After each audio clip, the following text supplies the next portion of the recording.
오늘 설교 본문 마태복음 18장 21절에서 35절은 이제 익숙한 그런 이야기예요. 베드로가 예수님에게 이렇게 질문했다고 하죠. 형제가 나에게 잘못한 일이 있을 때 몇 번 하면 되겠냐? 7번까지 하면 충분하지 않겠냐? 이렇게 물었습니다. 베드로로서는 나름대로 좀 넉넉한 숫자를 말한 것 같아요.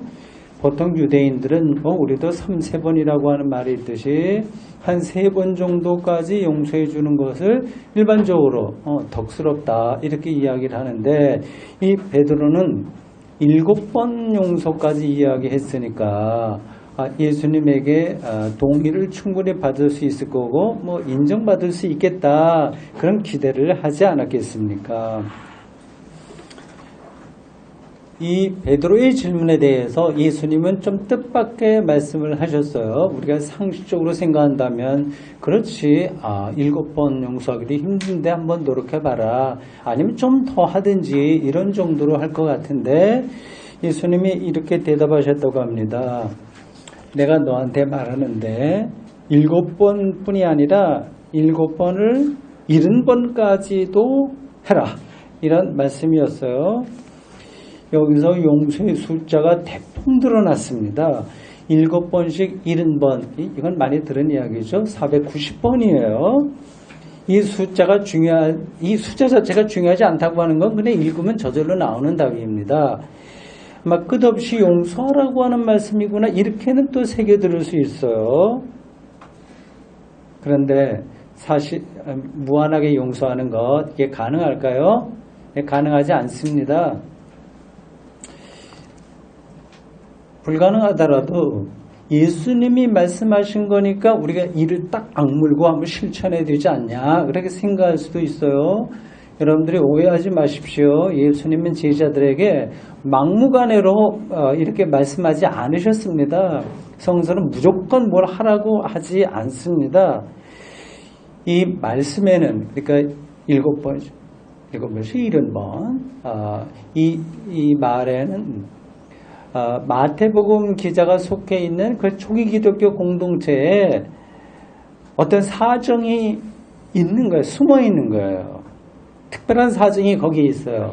그러니까 그 사정을 우리가 조금씩 따라가게 되면 이 말씀을 이해할 수 있습니다. 오늘 저는 그 마태복음 기자가 속해 있었던 그 시대에 어떤 사정이 있었나, 그걸 전하려고 합니다. 이 7번씩 70번이라고 하는 이 숫자가 언급된 다음에 예수님께서 하나의 비유를 말씀하셨어요. 이 비유는 보통 예수님께서 가르칠 때 비유 많이 말씀하시잖아요. 천국은 뭐와 같다, 많이 나옵니다. 복음서에 많이 나와요. 그런데 이 비유는 마태복음에만 나옵니다. 그걸 특수자료라고 해요. 마태복음 기자만 알고 있었던 그런 비유입니다. 천국은 그 종들과 결산하려 하던 어떤 임금과 같으니, 이런 말로 시작합니다. 그리고 그 뒤로 진행되는 게 대단히 흥미진진해요. 주일학교를 따로 가서 하겠습니다만 선생님이 아마 이 비유만 그냥 재밌게 얘기해줘도 아이들이 귀담아 잘 들을 만한 그겁니다. 그 내용을 제가 길게 말씀드리지 않겠어요. 간단하게 말씀드리겠습니다. 임금이 자기에게 1만 달란트 빚진 채무자를 끌고 왔습니다.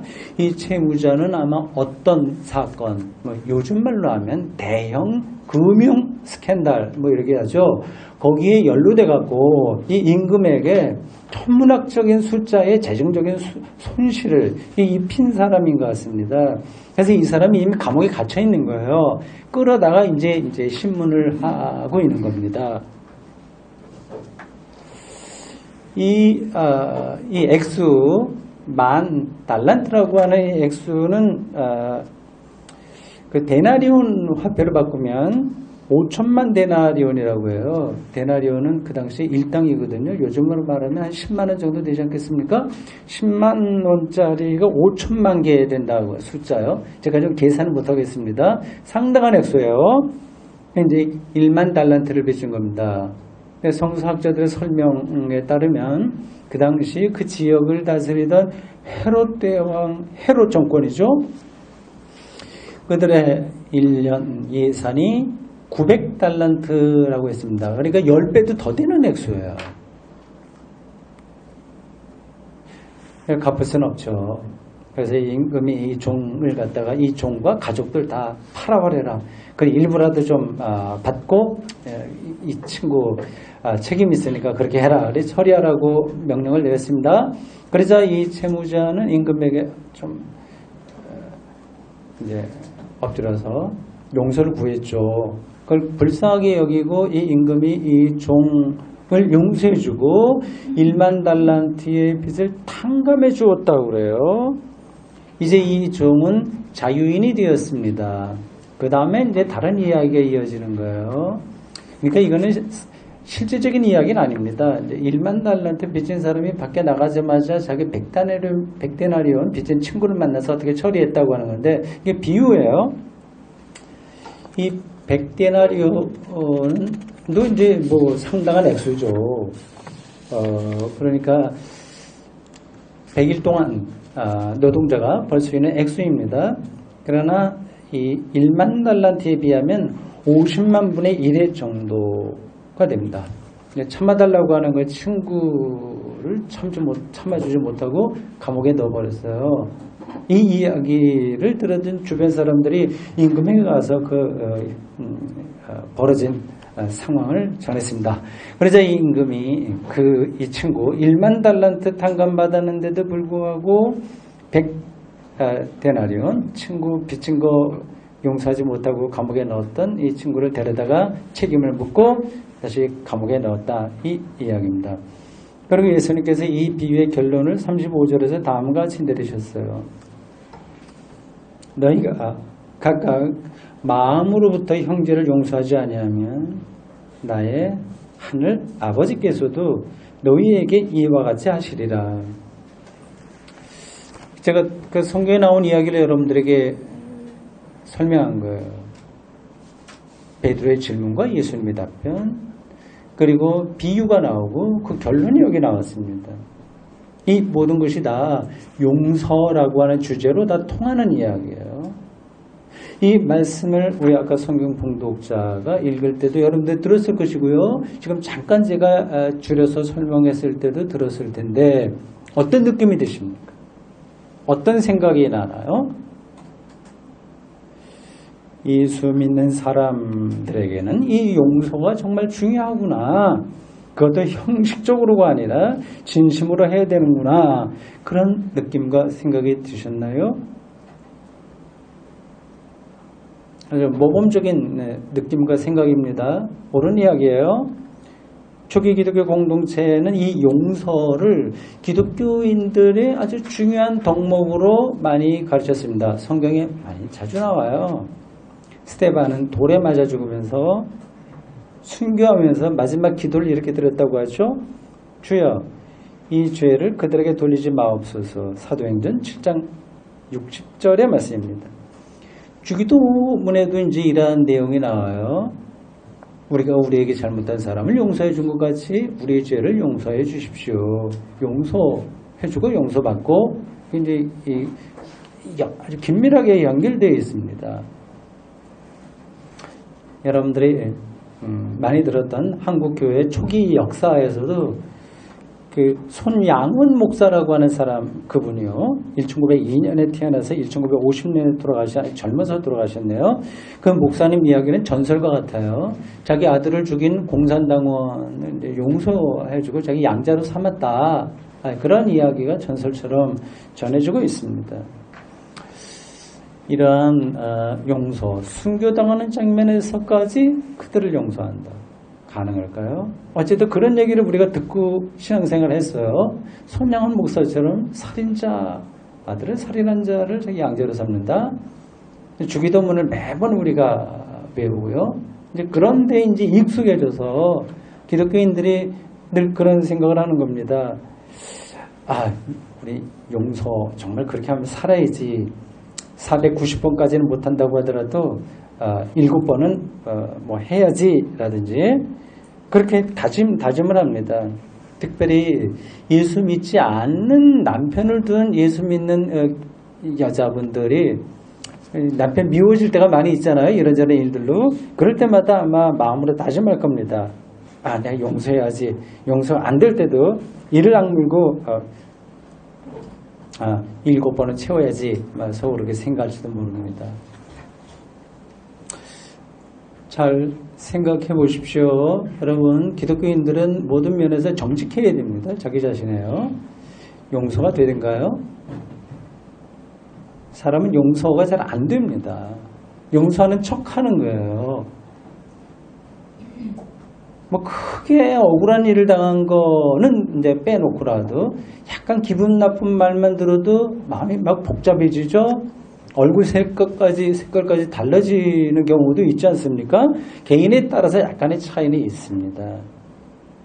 오늘 본문에 등장하는 이 친구 1만 달란트를 당감받았는데도 불구하고 50만 불의 일에 해당하는 100 데나리온 이거를 용서하지 못한 친구 말입니다. 참 뻔뻔하다 여러분들이 생각하겠죠. 인간도 아니다. 인간 이하다 생각할 수 있겠는데 그게 우리 모습입니다. 사실은요.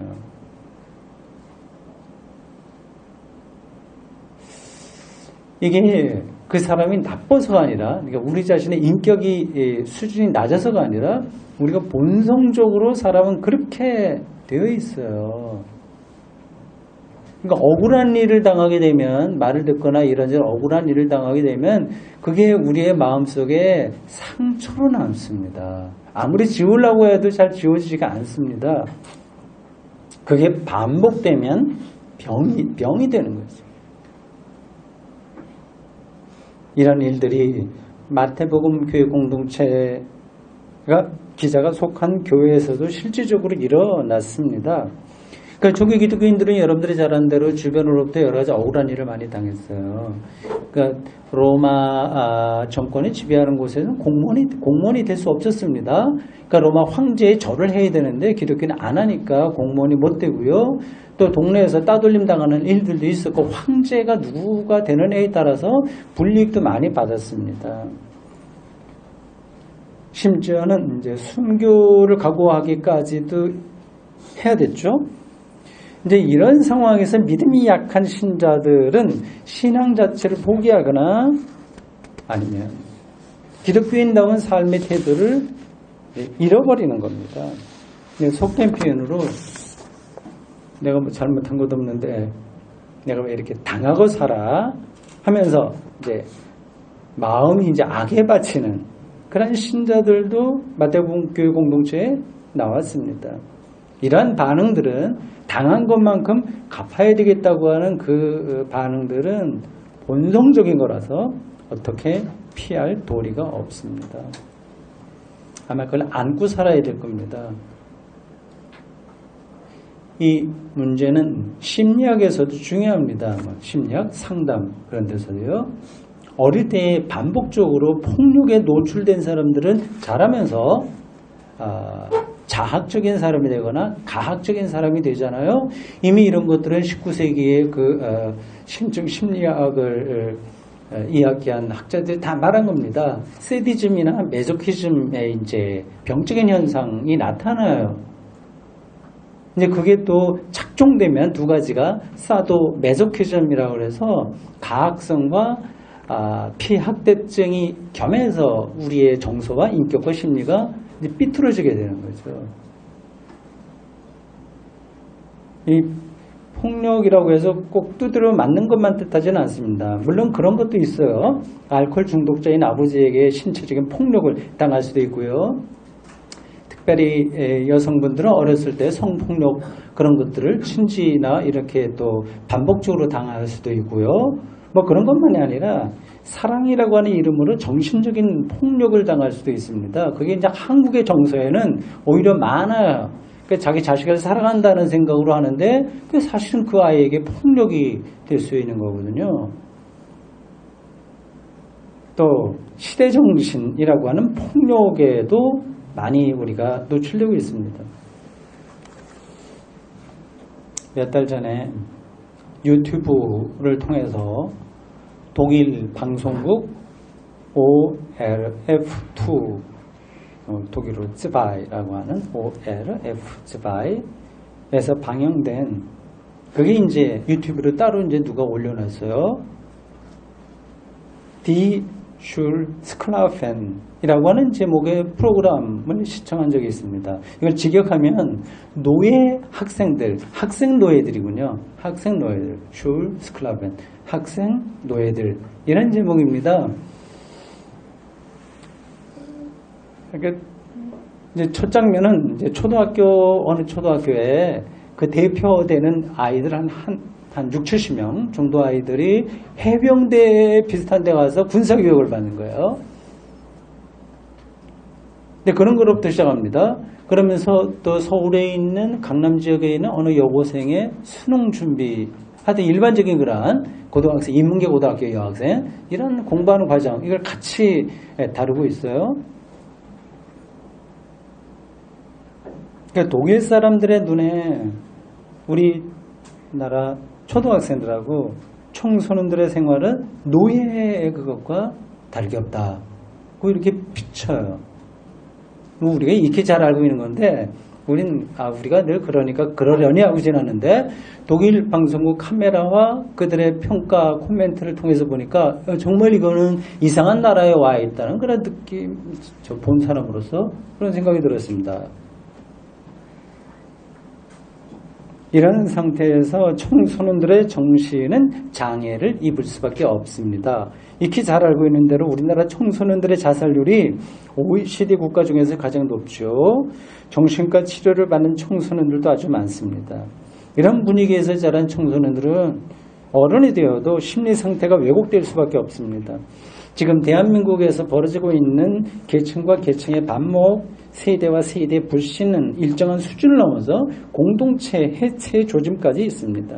그러니까 노예처럼 공격을 받고 우리가 보이는 보이지 않는 그러한 공격을 받았기 때문에 나중에 공격의 대상을 찾을 수밖에 없는 그런 상태라고 할 수 있습니다. 이런 상황에서 너 예수 믿는 사람이니까 무조건 참아야 돼. 그래 용서해야 돼. 이렇게 해서 문제가 해결되지 않습니다. 그런 강요는 오히려 문제를 심각하게 만듭니다. 기독교가 말하는 용서의 윤리가 그렇게 오해되는 경우도 많이 있어요.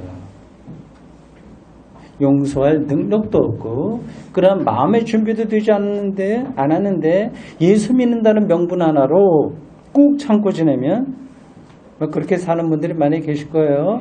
더 큰 병이 됩니다. 영혼 속에 내재된 상처를 씻어내는 과정이 필요합니다. 2차 세계대전이 끝난 다음에 여러 곳에서 전범 재판이 있었어요. 독일에서도 그 장본인이니까 그 남쪽에 있는 그 뉴른베르크라고 하는 곳에 거기는 장난감을 생산하는 도시로 유명한데 거기서 전범 재판이 벌어졌습니다. 근데 잘못한 경중에 따라서 사형도 당하고 무기징역 30년이란 선고도 받고 있습니다. 그때 그걸 피해서 달아난 사람들이 50년 이상 지난 다음에도 또 발견돼서 그걸 끝까지 추적해서 잡는 거예요. 그래서 그 사람들을 재판에 회부하기도 합니다.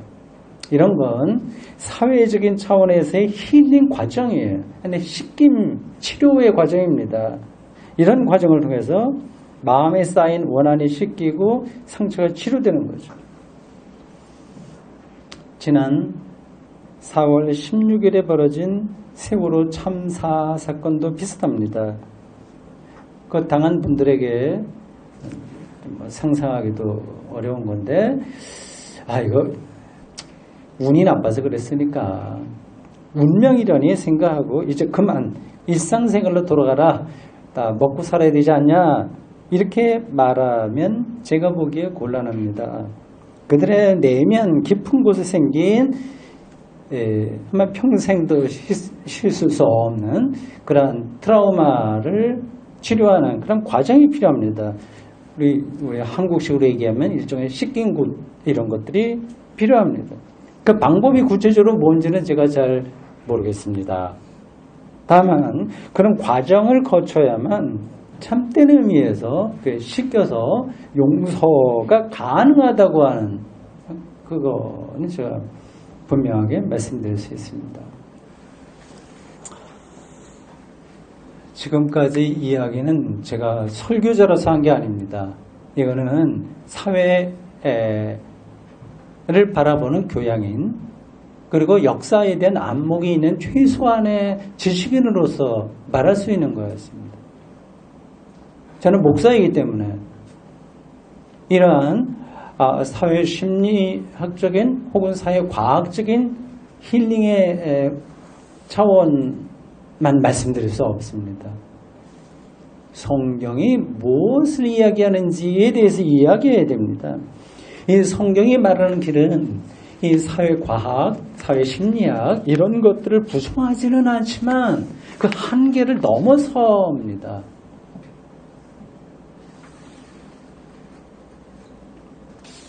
$100데나리온을 손해본 사람을 치료하려면 보상해줘야 되고 마음의 상처를 씻어줘야 되는데요. 이런 방식으로는 근본적인 해결이 불가능하다. 그런 뜻입니다.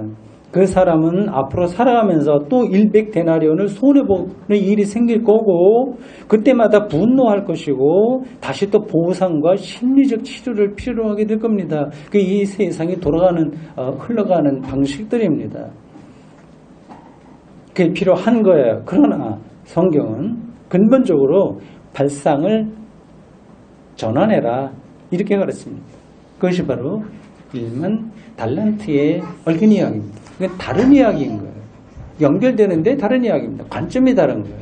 1만 달란트에 대한 이야기로 당신들의 영적인 시각을 바꿔라. 그렇게 마태복음 기자는 자기가 있는 교회의 교우들에게 말하고 있습니다. 2000년 전 이 마태복음 기자가 쓴 이 복음 이야기를 읽던 독자들은 이 비유에 나오는 임금이 바로 하나님이라고 하는 사실을 즉시 깨달았을 겁니다. 그러니까 사람은 하나님으로부터 무한한 빛을 탕감받은 채무자와 같다고 하는 것을 이제 이심전심으로 전달이 되는 거죠. 이 사실을 절실하게 깨달은 사람이라고 한다면 100데나리온 이해 타산이잖아요. 네가 손해받냐 이익받냐 서로 상처 주고 하는 것들이 다 이 100데나리온에 얽힌 거 아니겠습니까? 이런 것들이 얽히고 설키는 세상살이에서도 용서의 영성으로 살아갈 수 있다는 말씀이죠. 우리는 이것을 일상에서도 그렇게 어렵지 않게 경험합니다. 정말 큰 사랑, 자기 내면의 모든 것들이 변화될 수 있는 그런 사랑을 받은 사람은 다른 모든 사람들을 사랑하고 싶어지는 거예요. 그러나 배신과 폭력에 시달린 사람은 그게 그의 영혼에 깊이 각인된 사람은 세상 사람들이 미워지는 것 같습니다. 1만 달란트를 탕감해 주신 하나님의 은총과 사랑을 받아들인 사람은 존재론적인 해방과 기쁨을 경험하게 돼서 100데나리온으로 인해 그의 영혼이 손상되지 않습니다. 이럴 때 근본적인 차원에서 세상과의 화해가 가능합니다. 성서가 제시하는 길입니다.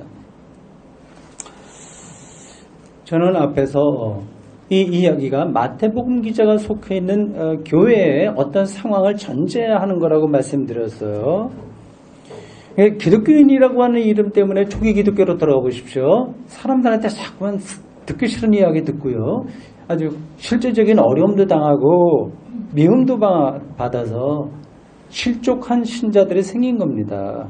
시험에 들린 사람들이 생긴 거예요. 믿음이 약한 신자들이죠. 그래서 그 사람들은 이 세상에 대해서 맞받아치려고 하는 겁니다. 그러니까 악은 악으로 갚으려고 하는 겁니다.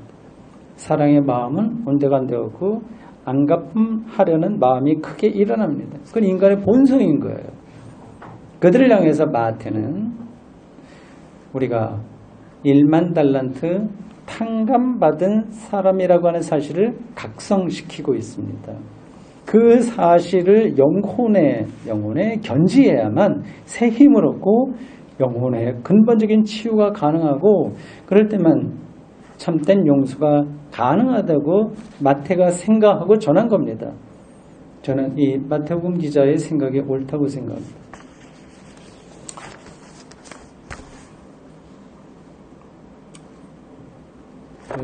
다 아는 이야기죠. 근데 문제는 1만 달란트를 탕감받았다고 하는 사실이 실감이 안 나는 데 있는 거예요. 그냥 뻔한 이야기. 기독교인들도 그런 얘기 많이 들었으니까 그렇죠. 우리는 빚을 탕감받아서 은총을 많이 받아서 이렇게 말을 하긴 하지만 그게 막연한 거예요. 또는 난 탕감받을 거 없어. 잘못한 거 없어. 그래 생각이 많죠. 나 잘못한 거 있다고 하더라도 그건 인간이면 누구나 다 하는 건데 그건 내가 하나님께 뭐 받은 것도 없어. 그냥 내가 열심히 해서 잘 살아가. 이런 생각들도 많을 겁니다. 물론 기독교인들이 심리적인 죄책감에 빠져 있어도 된다는 건 아닙니다. 그건 잘못된 거예요. 심리적인 죄책감은 잘못입니다. 1만 달란트 이야기는 우리의 심리적인 죄책감의 문제가 아니라 우리의 실존에 대한 직관의 문제. 어떻게 뚫어보느냐, 우리의 삶을, 우리의 실존을 어떻게 뚫어보느냐, 그 문제입니다. 그러니까 우리의 삶은 하나님께 순전히 빚지고 사는 겁니다. 모든 것들을 공짜로 받은 것. 쉬운 예를 들겠습니다. 태양을 보십시오. 태양 하나를 만들려면 돈이 얼마나 들까요? 아까 1만 달란트 이야기했는데 1만 달란트에 1000배가 있어도 불가능합니다. 지금 태양에서 나오는 에너지의 아주 일부를 지구가 받아서 지구 안에 생명이 이렇게 가득하게 돼서요. 잖아요. 이 지구, 태양이 있다면 거기 빛이 사방팔방으로 퍼지는데 지구는 1억 5천만 킬로미터 떨어져 있어요. 저 구석에 있는 조그만 이 지구라고 하는 행성에 이게 오는 빛이 태양에서 나오는 것에 수만 분의 1도 될까 말까 할 정도입니다. 놀랍죠.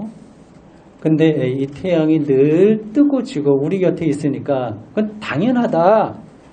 그건 누리는 거는 당연하다. 그래 생각하고요. 태양이라고 하는 거는 이거 자연 현상이니까 굳이 그걸 갖고서 우리가 하나님에게 1만 달란트 탕감받은 거 여기까지 연결시키는 것은 너무 과하지 않냐, 비약이다 이렇게 생각할 수도 있고요.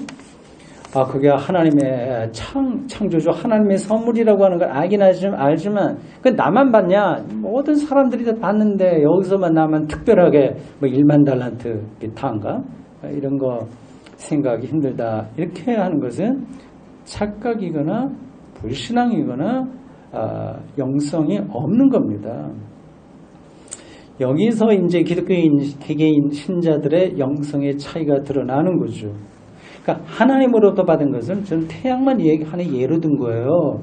숱하게 다 모든 우리 실존의 관계도 모든 것들이 하나님과의 관계인데, 그러니까 하나님으로부터 받은 것을 1만 달란트로 느끼는 사람이 있고요. 100데나리온 정도로 느끼는 사람도 있고 아무 느낌이 없는 사람도 있습니다. 어느 쪽 삶이 더 바른 것일까요? 그리고 얼마나 더 정확하게 직관하고 있는 것일까요? 태양만 보더라도 우리는 무한한 빚을 지고 사는 사람들인데 예수 그리스도를 통해서 하나님이 행하신 구원 사건을 생각한다면 1만 달란트가 아니라 수조 달란트를 탕감받았다는 사실을 인정하게 될 겁니다. 예수 그리스도를 통해서 부활 생명을 약속으로 받았기 때문입니다. 이걸 얼마나 우리가 절절하게 정확하게 이해하느냐 하는 게 또 문제겠죠. 이제 이런 정도의 설명으로 여러분들은 본 말씀이 무엇을 가리키는지 알게 되었을 겁니다. 7번을 용서할 것인지 490번을 용서할 것인지 아니면 무한적으로 용서할 것인지를 말하는 게 아닙니다. 이 용서의 영성을 숫자로 계량화하면 율법이 되고 맙니다. 본문은 형제의 용서가 이건 인간관계예요. 그리고 특별히 마음에 들지 않은 사람들, 나에게 자꾸만 좀 마음을 불편하게 하거나 마음만이 아니라 신체적인 아니면 물질적인 그런 관계가 나쁜 그런 사람들의 모든 관계를 포함하는 겁니다. 이런 관계에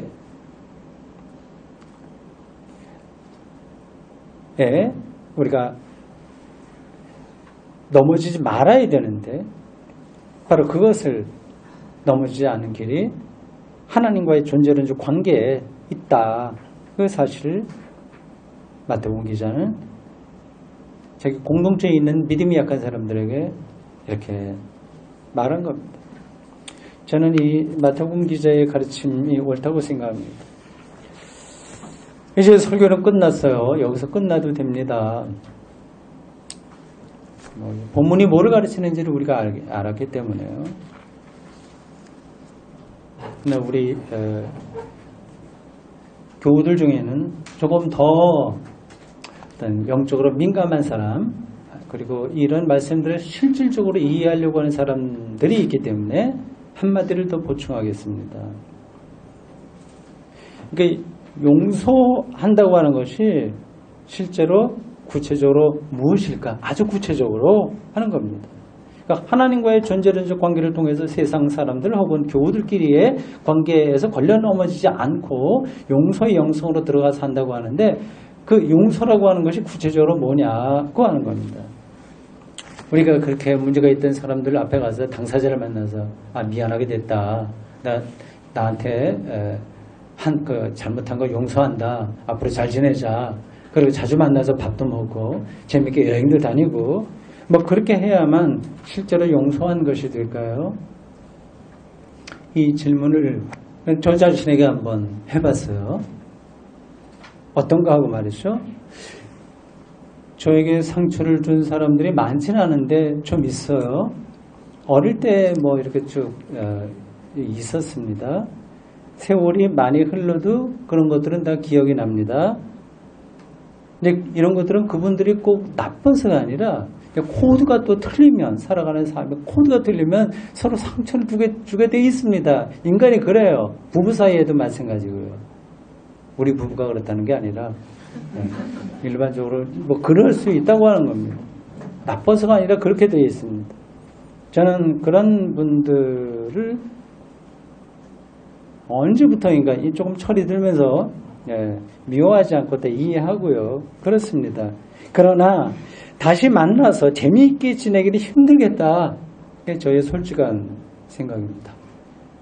그분들과 친하게 지내려고 노력할 생각이 잘 들지가 않습니다. 억지로 친하게 지내려고 하는 거란 노력은 위선일 수도 있고요. 그런 노력을 기울이기에는 내 인생살이에서 내가 할 일도 많아 시간이 부족하다고 생각하기 때문입니다. 저의 영성이 좀 부족한 탓인지 모르겠지만 각자 이제 서로 걸려 넘어지지 않고 마음에 미움이 없고 그들은 그대로 살면 되고 나는 나대로 사는 것이 마태복음 기자가 믿음이 연약해서 세상으로부터 시험받아 걸려 넘어진 사람들에게 준 이 용서의 영성이라고 저는 생각합니다. 우리 교우들 중에서는 제가 그렇게 생각하는 사람은 없으니까 걱정하지 마십시오. 오늘 설교 본문을 읽으면서 저는 2000년 전 마태복음 기자가 속했던 초기 교회로 시간여행을 다녀온 기분입니다. 아주 구체적인 교회였어요. 억울하고 속상한 일을 당해 실족한 믿음 어린 신자들에게 마태복음 기자가 따뜻하지만 준엄한 충고를 한 겁니다. 그 충고는 오늘 우리들에게 그대로 적용됩니다. 100데나리온에 대해서 좀 관심을 줄입시다. 신경을 좀 끄고 삽시다. 그런 것 때에 따라서 손해봐도 됩니다. 1만 달란트 탕감받은 사람이라고 하는 사실에 집중해야 합니다. 그럴 때 진정한 의미에서 형제 용서가 가능하고 또한 여러분들의 영혼이 생명을 얻을 것입니다. 아멘. 주님, 오늘 저희들 2000년 전 마태복음 공동체 안에서 벌어졌던 그 사정에 기초해서 주신 말씀, 1만 달란트 탕감받은 사람이라고 하는 그 사실을 기억하며 비록 100데나리온이라고 하는 서로 끼치는 상처로 인해서 실족하지 않기를 바랍니다. 그 길은 오직 한 가지, 하나님께서 예수 그리스도를 통해서 이루신 놀라운 구원 사건과 그 은총에 깊숙이 참여하는 것입니다. 우리들에게 이러한 지혜, 믿음, 희망, 인내를 허락해 주십시오. 예수님의 이름으로 기도합니다. 아멘.